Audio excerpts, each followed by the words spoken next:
Hi friends, welcome to my channel. ఎలా ఉన్నారు? బాగున్నారా? నేనైతే చాలా బాగున్నాను. మీరు కూడా బాగున్నారని అనుకుంటున్నాను.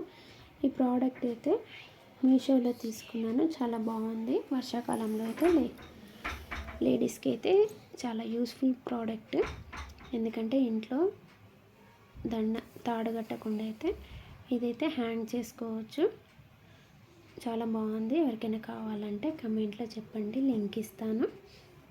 ఇందులోనైతే కూరగాయలు అతను వస్తే కూరగాయలు అయితే తీసుకొని సర్ది అయితే పెట్టుకున్నాను. ఇక్కడైతే దొండకాయ, బెండకాయ, కొత్తిమీర, పుదీనా తీసుకున్నాను. తర్వాత అయితే మా హస్బెండ్ చికెన్ తీసుకొచ్చారు. ఈరోజు jeera rice, chicken fry, chicken pakodi చేయాలని చెప్పారు. ఇది ఇక్కడైతే చికెన్ అయితే బాగా వాష్ చేసుకొని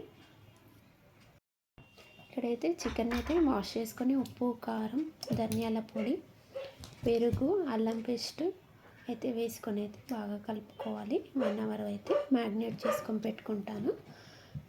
ఇలాగ మార్నింగ్ బ్రేక్ఫాస్ట్ చేసాం కదా, అందుకని చెప్పేసి ఆఫ్టర్నూన్ లంచ్ కోసం అయితే నేను మ్యాగ్నేట్ చేసుకొని పెట్టుకుంటున్నాను. తర్వాత అయితే కూరగాయ ముక్కలు కట్ చేసి అయితే పెట్టుకున్నాను. ఇక్కడైతే జీరా రైస్ వేస్తున్నా. ఎవరికైనా నచ్చితే మాత్రం ఒకసారి ట్రై చేయండి. ముందుగా అయితే గిన్నె పెట్టుకొని అందులో ఆయిల్ వేసుకున్నాను, కొంచెం నెయ్యి కూడా వేసుకున్నాను. మసాలా దినుసులు వేసుకొని మనం కట్ చేసుకున్న కొత్తిమీర, పుదీనా, పచ్చిమిర్చి, ఆనియన్, క్యారెట్ ముక్కలు అయితే వేసుకొని వేయించుకోవాలి. కొంచెం వేగాకైతే రైస్ కూడా వేసుకొని సాల్ట్ వేసుకోవాలి. సాల్ట్ వేసుకున్న తర్వాత సరిపడా వాటర్ వేసుకొని అయితే ఉడికించుకోవాలి. ఉడికిన తర్వాత అయితే లాస్ట్లో కొంచెం కలర్ వేసి కొంచెం దమ్కి అయితే పెట్టాలి. అంతేనండి, జీరా రైస్ రెడీ అయినట్టే. ఎవరికైనా నచ్చితే ఒకసారి ట్రై చేయండి. తర్వాత అయితే చికెన్ రోస్ట్ చేస్తున్నా.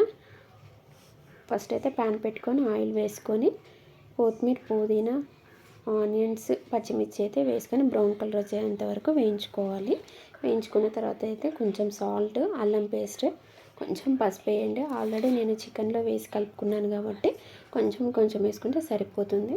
తర్వాత అయితే మనం మ్యారినేట్ చేసుకున్న చికెన్ అయితే ఇందులో వేసుకొని కలుపుకోవాలి, మగ్గించుకోవాలి. మగ్గించుకున్న తర్వాత అయితే ఇట్లా ఆయిల్ పైకి వచ్చేంత వరకు అయితే మగ్గించుకోవాలి. మధ్య మధ్యలో కలుపుతూ ఉండాలి, ఎందుకంటే గిన్నెకు అంటుకోకుండా ఉండడానికి. తర్వాత అయితే లాస్ట్లో కరివేపాకు బాగా రోస్ట్ అయ్యాకైతే గరం మసాలా, కారము, ధనియాల పొడి అయితే వేసుకొని కలుపుకోవాలి. లాస్ట్లో కొత్తిమీర అయితే వేసుకొని సర్వ్ చేసుకోవాలి. అంతేనండి, చికెన్ రోస్ట్ చాలా బాగుంది. మా పాపకి అయితే వేసి ఇచ్చాను. టేస్ట్ అయితే చాలా బాగుంది అన్నది. ఇక్కడైతే బోన్లెస్ చికెన్ తీసుకున్నాను. అందులో పెరుగు, శనగపిండి అయితే వేసుకొని బాగా కలుపుకోవాలి. బాగా కలుపుకున్న తర్వాత అయితే నేను స్టవ్ పైన అయితే చికెన్ పకోడీ కోసం అయితే ఆయిల్ పెట్టుకున్నాను. ఆయిల్ వేడయ్యాక అయితే మనం కలిపి పెట్టుకున్న చికెన్ అయితే అందులో అయితే వేసుకొని వేయించుకోవాలి. మధ్య మధ్యలో కలుపుతూ వేయించుకోవాలి. బ్రౌన్ కలర్ వచ్చేంత వరకు అయితే వేయించుకోవాలి. అలా చికెన్ మొత్తం అయిపోయేంత వరకు అయితే వేసుకోవాలి.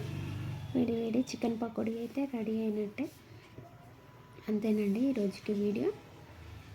ఎవరికైనా నచ్చితే నా ఛానల్ని అయితే లైక్, షేర్, సబ్స్క్రైబ్ చేసుకోండి, కమెంట్ చేయండి. Bye friends.